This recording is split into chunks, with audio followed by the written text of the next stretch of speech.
when we communicate with somebody in a way that conveys their or elicits emotion, which a lot of times emotion is necessary as a driving force. If we just information is just boring, it doesn't necessarily lead to the behavior that we're seeking.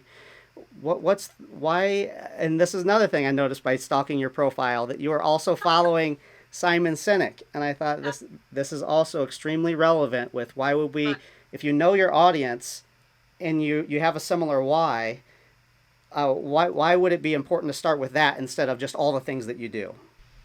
For me, it's starting with the why is to help understand where everyone is coming from. And so, we as a community mental health center, we have the extreme honor of working with a very diverse staff and also a very diverse patient population mix. And within that, everyone has a different walk, is what I like to call it. And so, asking the why helps me to know that I'm walking beside them versus in front or behind them. And I want to be walking beside my team, and I want to be walking beside those that we serve, so that we are meeting people where they're at and whatever that walk is and whatever that journey is. To me, having a shared why and starting with why, it's kind of connected to values. So Mm-hmm. I often think about, for the clients that we represent and even for ourselves, like our main values are to be curious, creative, resourceful, and brave. And I try to deliver on that every single day.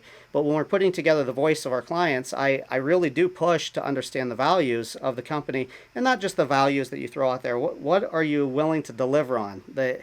It's not you won't compromise on that value.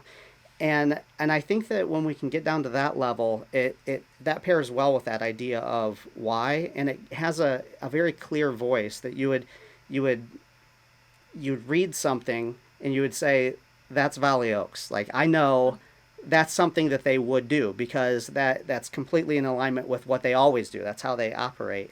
How much of that do you incorporate into your marketing strategy? I think we definitely incorporated. I think the agency that we work with has done a great job. But for me, in my role, where I incorporate that first and foremost is with our staff, because if our staff is not walking those values, then we can put a message out there in marketing and not deliver. And so for me, it's really creating a purposeful and mission led staff around those values, so that then when people go to get those services, they're seen every time and consistently.